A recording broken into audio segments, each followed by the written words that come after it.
¿Qué tal, amigos de OK Diario? Bueno, vamos a hablar una vez más, porque tenemos la suerte de tenerle aquí de vuelta en Madrid, recién llegado de Argentina, a uno de los hispanistas más reconocidos en este momento, tanto del otro lado del charco, en Iberoamérica, como aquí en España. Hablo de Marcelo Gullo. Marcelo ya es casi una celebridad, es un autor de bestsellers.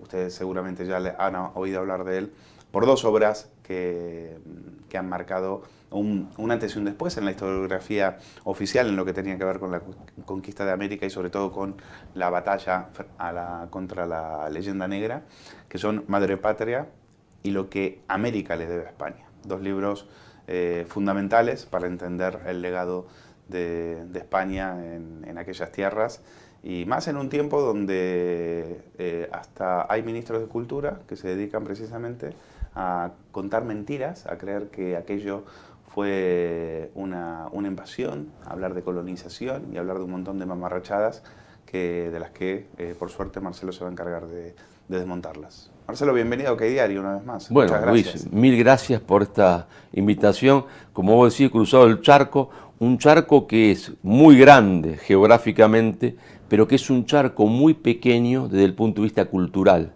Desde el punto de vista cultural, esa distancia geográfica no existe. Y esto es maravilloso. Pero ¿cómo estás viendo desde allí? Ahora vamos a hablar qué es lo que te trae aquí de vuelta una vez más a España, donde vas a hacer una serie de charlas, vas a estar en Galicia, vas a estar en Asturias, luego te vas a Bogotá, a Cartagena, a seguir defendiendo las ideas de la hispanidad. Pero ¿cómo estás viendo las mamarrachadas que están diciendo desde el gobierno de España, nada más y nada menos, sobre eso de que hay que descolonizar los museos, por ejemplo? O hablan de como si aquellos eran colonias. Parece que tenían ahí a los americanos atados de pies y manos y bajo un régimen de esclavitud abominable. ¿Cómo lo estás viendo? Mira, lo primero que hay que decir que América nunca fue una colonia de España. Nunca hubo una relación metrópoli-colonia. La relación metrópoli-colonia típica es la relación de un Estado que llega a un lugar, no va a dejar nada ahí, y lo que va a hacer es tratar de usufructuar eso, las riquezas de ahí para llevársela.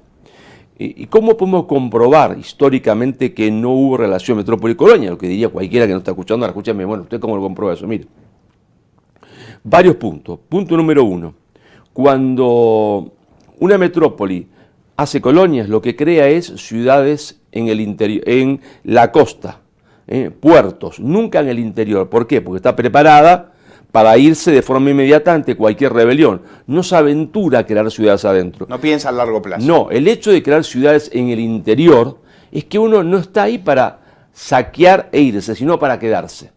Tiene una decisión de quedarse, de fundirse con el otro. Y cuando uno observa las 40 ciudades maravillosas que hay en Hispanoamérica, que fueron creadas por España, están todas en el interior del continente.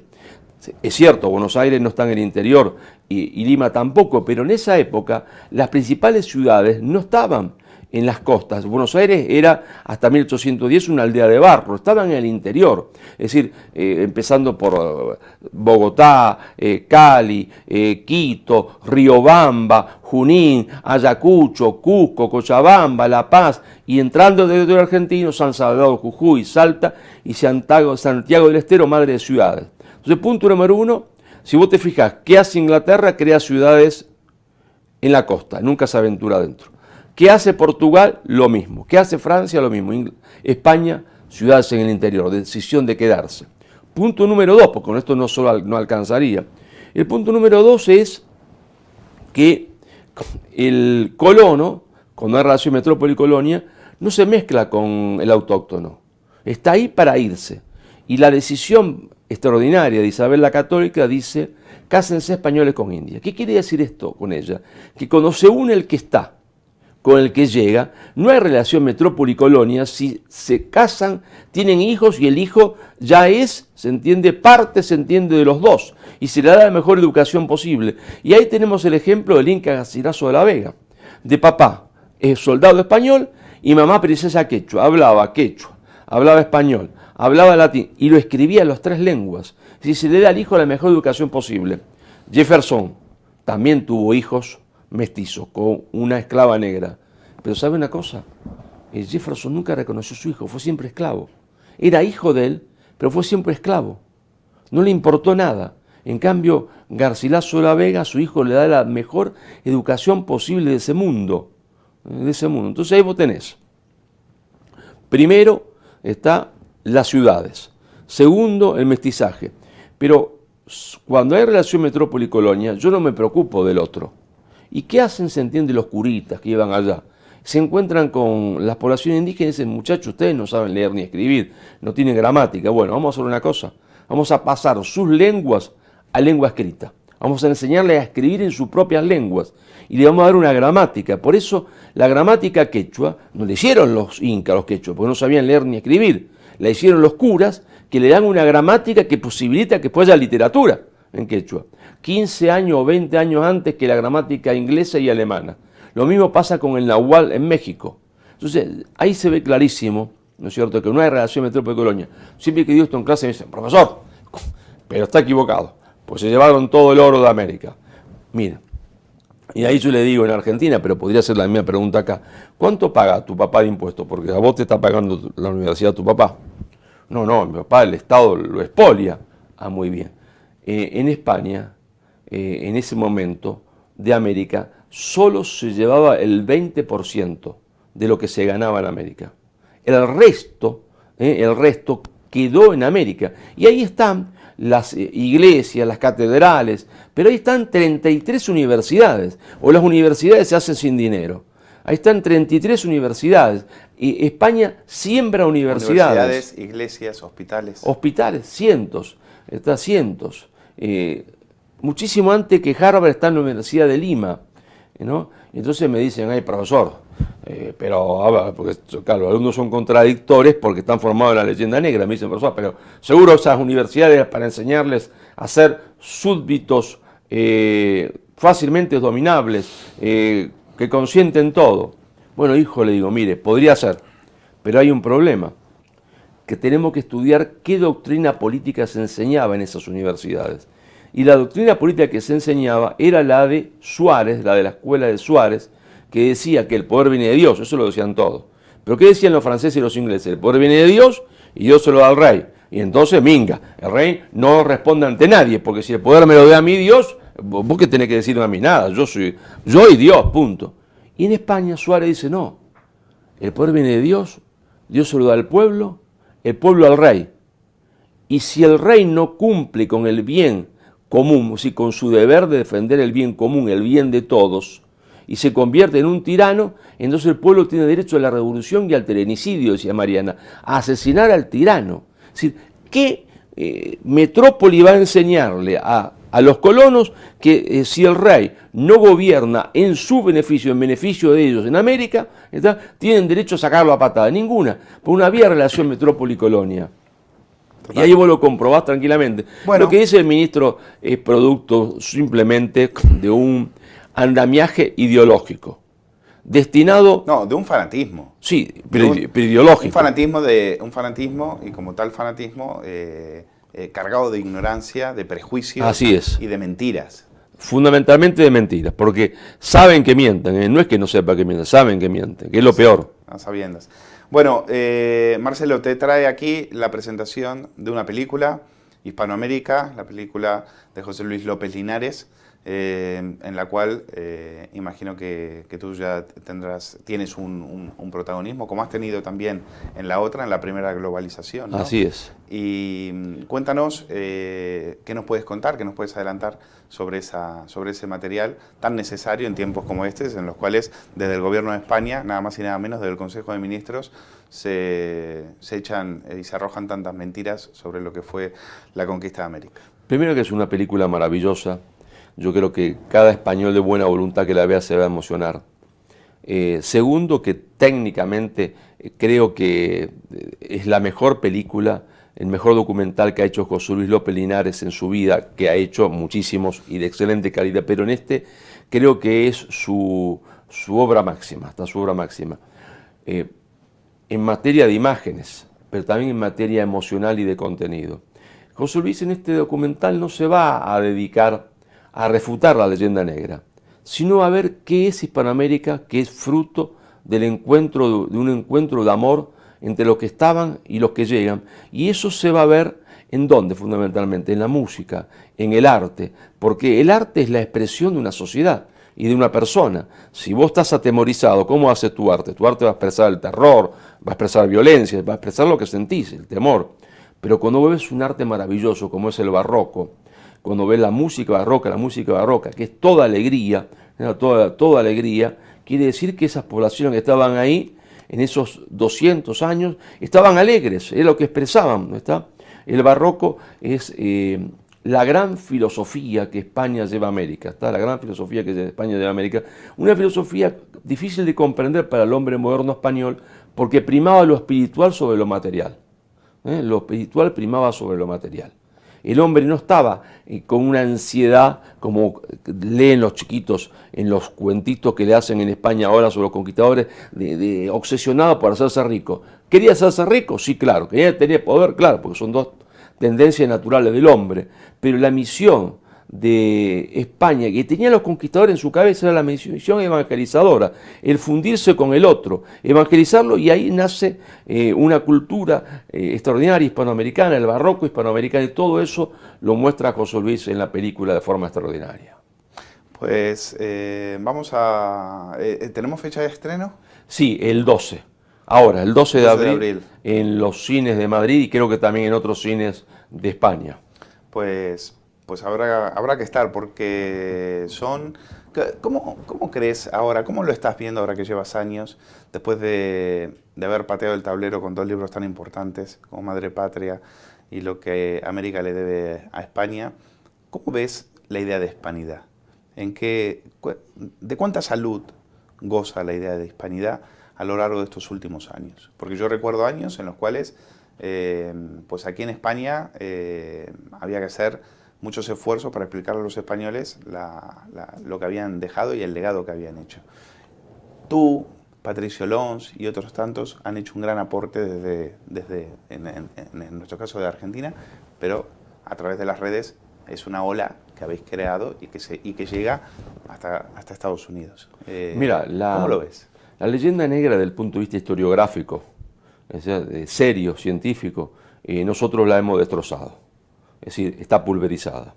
Otra cosa es que políticamente sigan insistiendo y sigan mintiendo, ¿no es cierto? Aplicando la política de Goebbels, miente, que algo queda. Bueno, eso lo continuarán haciendo. Pero desde el punto de vista historiográfico, la leyenda negra ha sido pulverizada.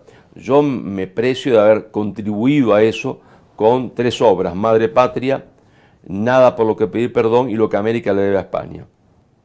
Ahora que esa leyenda negra ha sido pulverizada científicamente, tenemos que centrarnos en que los españoles ya no tengan más complejo de culpa, diciendo de culpa, y se reencuentren con los hispanoamericanos, se reencuentren en una cultura común, que es nuestra cultura, ¿qué es nuestra cultura?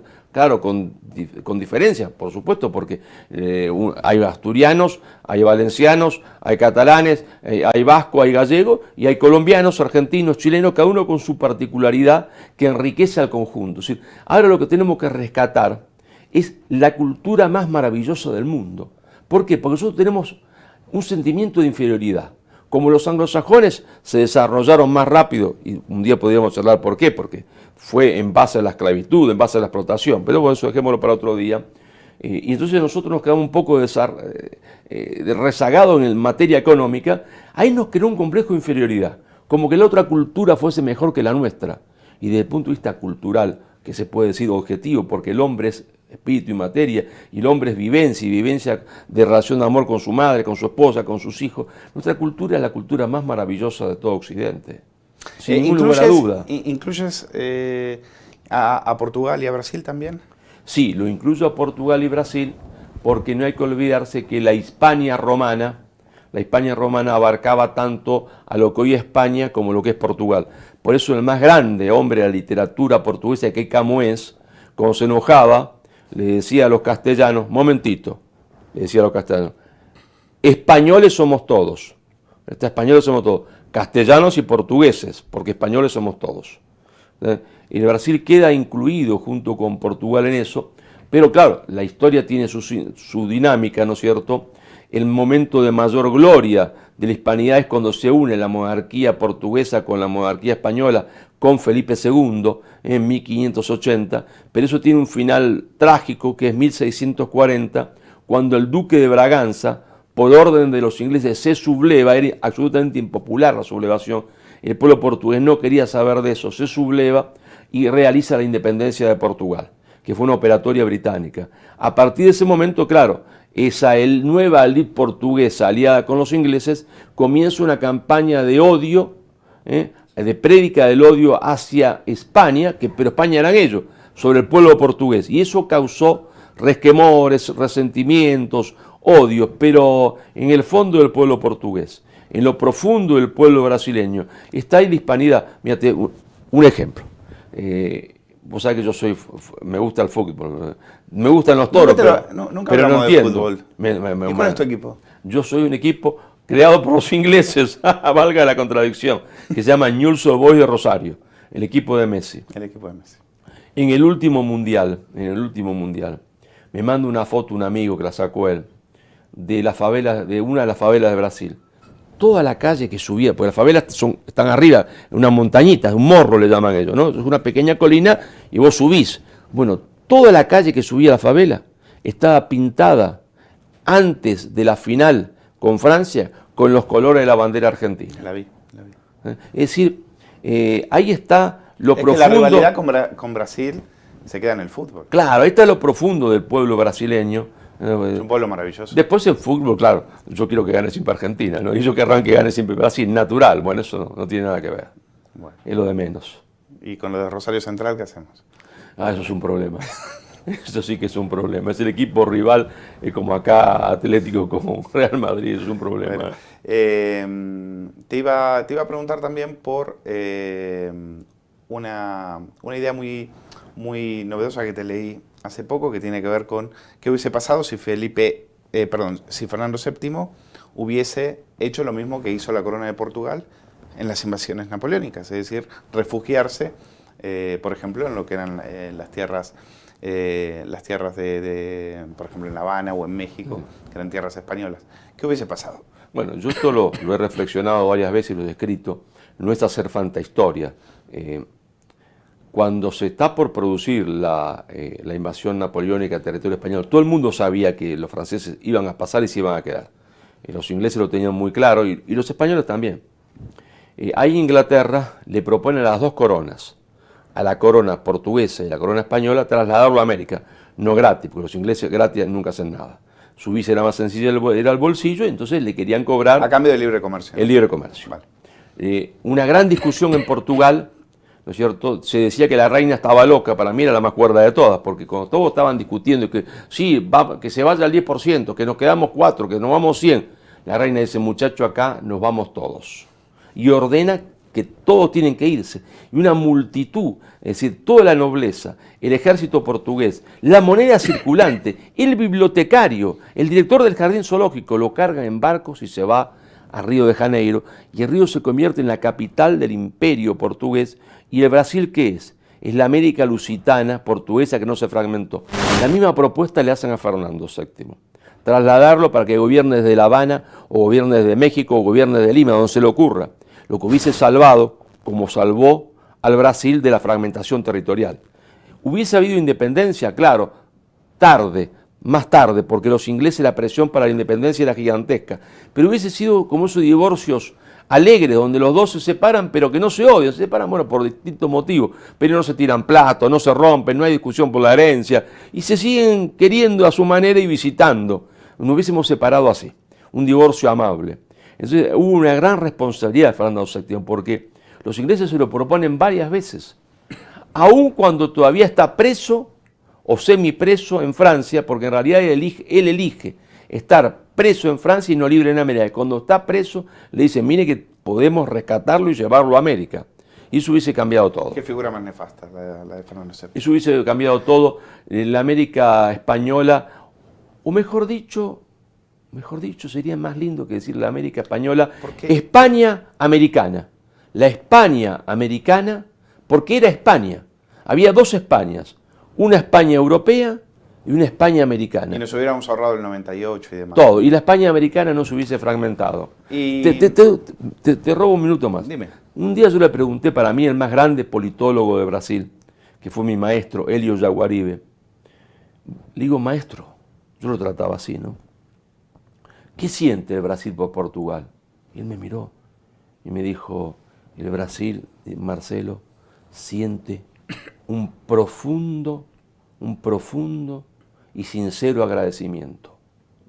Y le digo, ¿y qué siente Portugal por Brasil? Ah, me dice, un gran orgullo. Lo mismo hubiésemos pasado nosotros, no hubiese habido Leyenda Negra no hubiese tenido opción de desarrollarse. Claro. Y te quiero preguntar, ya para terminar, por la defensa de Milei, corrígeme lo que he leído en los últimos días, de Julio Argentino Roca, el hombre, el militar, el que hace la campaña del desierto, y el que en esa campaña del desierto también se combatió mucho al indio, se combatió al indígena. Cuéntame sobre eso, si es un cambio también en el sentido en un sentido historiográfico. ¿Qué te parece la figura de Julio Argentino Roca desde el punto de vista de la hispanidad? Bueno, tocaste un tema clave. Yo estoy de acuerdo en eso con Milei, no estoy de acuerdo con su reivindicación de la generación del 37, de 1837, porque él reivindica la generación de 1837, que es Esteban Echeverría y el joven Alberdi, que odiaban a España, eran profundamente anglófilos y discutían en los cafés de Buenos Aires si había que cambiar el español por el inglés o el francés. Eso discutía Alberdi y Echeverría. ¿Y a Sarmiento no lo metes también ahí? Ahí también está Sarmiento, que odia profundamente a España. La frase de ellos era: prefiero que mi hija se case con un zapatero inglés que con un príncipe español. La frase lo dice todo. Distinto es Roca. Roca no es un hombre de la oligarquía porteña. Roca es un hombre del interior, del patriciado del interior. Él viene de la provincia de Tucumán. No tiene nada que ver con el puerto, no tiene que ver con los ingleses. ¿Qué hace Roca? Roca hace, y ahí ves una cosa que en Argentina no se da cuenta nadie, Roca evidentemente, aunque no lo podía decir porque la leyenda negra estaba instalada, era profundamente hispanista. ¿Y cómo podemos comprobarlo? Porque el himno nacional argentino era un himno originario profundamente antiespañol, que hablaba barbaridades, peste de España. Y Roca hace una versión más pequeña. Y en la versión más pequeña, todos los insultos a España desaparecen. Eso no lo puede haber hecho Roca por casualidad. Así que Roca entendía que había que terminar con la hispanofobia, había que terminar con la leyenda negra. Punto número uno. Si Roca es un hispanista, aunque no lo pudiese decir expresamente, porque en ese momento la élite argentina era profundamente anglófila y antiespañola. Ahora, hay un problema, ¿no es cierto?, que vos planteás, que es lo que se llama la conquista del desierto. La conquista del desierto, la gente no es un desierto, es todo el sur de la provincia de Buenos Aires, las tierras más fértiles del mundo, La Pampa, la tierra más fértil del mundo, y ahí en España se comete un error, porque dice, no, nosotros no matamos a los indios, la mató Roca. Mire, está equivocado, usted no estudió nunca Roca. Roca no hizo ningún genocidio, ninguno. Hay que entender que los indios, no se puede hablar de indios, no, mire, hay de naciones indias distintas. En lo que era la provincia de Buenos Aires, la provincia de La Pampa y el sur de Argentina estaban los tehuelches. Los tehuelches, a partir de 1820 y pico, 30, sufren la invasión de otros indios que no son tehuelches, que hablan otra lengua, que son los araucanos, que vienen de Chile. Y invaden y hacen un proceso de araucanización, se llama en la historia, en realidad de imperialismo araucano sobre los tehuelches, que los dominan. Y asolan las poblaciones hispano-criollas, roban a las mujeres, agarran el ganado. Bueno, el libro La Cautiva, ¿no? Bueno, en mi ciudad, la ciudad de Rosario, en 1870 y pico, capturan a mujeres en la ciudad de Rosario para llevárselas como esclavas cautivas, roban el ganado y se van a Chile porque era parte de una política de Inglaterra. Inglaterra quería que todo ese sur construyera una nueva Australia que iba a ser de ellos. Y ahí Roca hace una decisión magnífica, dice, no señor, esto no puede ser. Pero cuando Roca hace la famosa campaña del desierto, ¿Sabés quién lo reciben en las tolderías con banderas argentinas? Los indios tehuelches, porque estaban hartos de los araucanos. Está harto de los araucanos. ¿Hubo combate? Sí, claro que hubo combate. ¿Hubo muertos en los combates? Claro que hubo muertos en los combates. ¿Cómo se puede negar eso? Una guerra nunca es algo bonito, ¿no? Pero era una guerra contra los araucanos más que Sí. contra los tehuelches. Hoy llamados mapuche, falsamente llamados mapuche, araucanos, que era su primer nombre. El mapuche es un nombre de invención y tienen su sede de la nación mapuche, desde el cual predican que quieren quedarse con la Patagonia argentina y chilena, de paso, está en Bristol, en Inglaterra. Eso lo dice todo. La sede de la nación mapuche está en Bristol, en Inglaterra.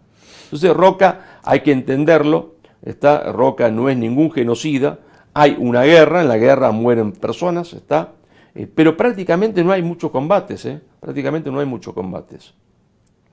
Y gracias a Roca, eso hoy no es una nueva Australia en manos de Inglaterra.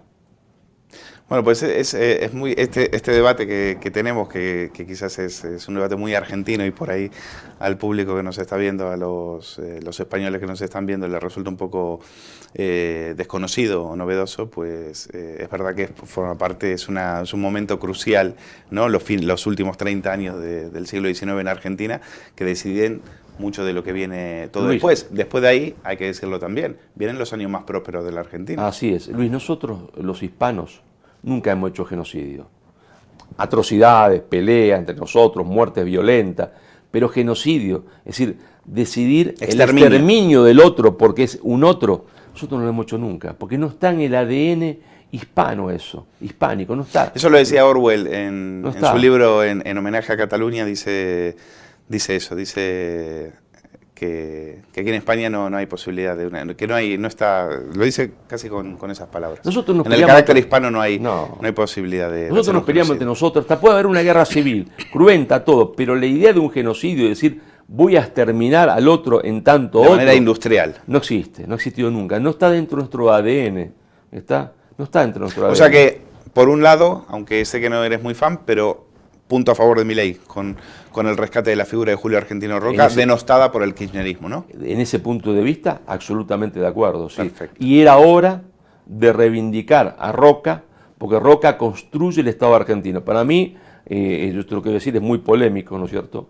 Hay tres grandes momentos de la Argentina, cada hombre con sus errores, porque pensar que los hombres son santos sería una estupidez.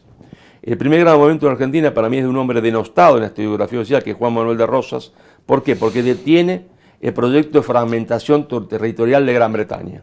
El proyecto de Inglaterra era fragmentar a la Argentina como la América Central. Hubiese sido una provincia de Corrientes independiente, se hubiese llamado Estado de Corrientes, República de Corrientes, República de Entre Ríos, República de Tucumán, República de Buenos Aires, es decir, partirnos en 14 pedazos. Claro. Y Rosas detiene eso, que cometió sus barbaridades, claro, pero detiene el proyecto de fragmentación territorial. Salva la unidad nacional posible en ese momento. Bien. Después viene, pero eso era un territorio pobre, vacío, que no sabía qué corno iba a hacer en el mundo, y no era un Estado. Después viene Roca, que dice, ¿pero esto qué es? No tenemos ejército nacional, no tenemos moneda nacional, no tenemos educación nacional. Y Roca dice, no, una moneda para todas las provincias, un ejército para todas las provincias, porque cada provincia tenía su ejército, y una educación para todos, gratuita. Sí, Roca construye el Estado, lo mejor que podía. ¿Y al último Alberti no lo incluyes? Sí, claro, el último Alberti, que era rosista, había sido profundamente antirrosista y profundamente antihispánico, y después ese Alberti es rosista y hispanista.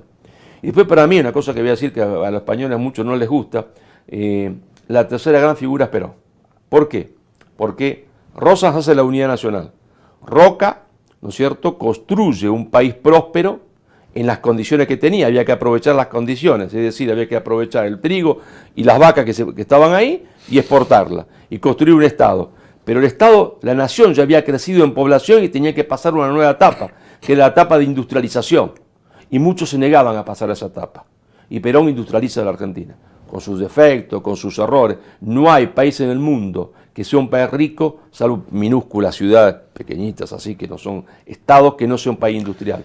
No, en todo caso, incluso para los que somos muy críticos con el peronismo, hay algo que es innegable y es la defensa de la hispanidad que hizo Perón, eso es innegable. Y y lo bien que se portó con este país, aunque las generaciones jóvenes o las más actuales se olvidan de lo bien que Perón se portó con este país y cómo este país también después se lo devolvió. Pero cuando tú hablabas con gente mayor y demás, muchos se acordaban de los favores y de los gestos que tuvo Perón con la España de Franco en momentos terribles para este país. No con la España de Franco, con España. Porque si Argentina no rompía el bloqueo de alimentos que se le había hecho a España, hubiésemos visto fotos de niños morir por las calles de Madrid, Barcelona, Zaragoza de hambre. Es decir, había que salvar a España. Es decir, así gobernase los rojos, los blancos, los negros. Había que salvar a España de la muerte de hambre. Y Argentina no hizo más que cumplir con su deber. Como una hija no puede dejar que su madre muera, ¿está? Y bueno, cumplió con su deber, enviarle los alimentos.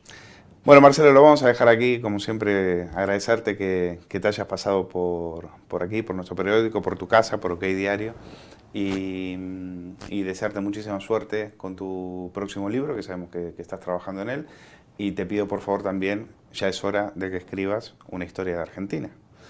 Como no, yo primero agradecerle a OK Diario, a tu persona, la gentileza de invitarme siempre, lo quiero agradecer profundamente porque sé que lo valoro muchísimo, y después a todos los amigos que siempre me ayudan para que yo pueda estar en España. A todos los amigos, muchísimas gracias. Gracias a ti, Marcelo.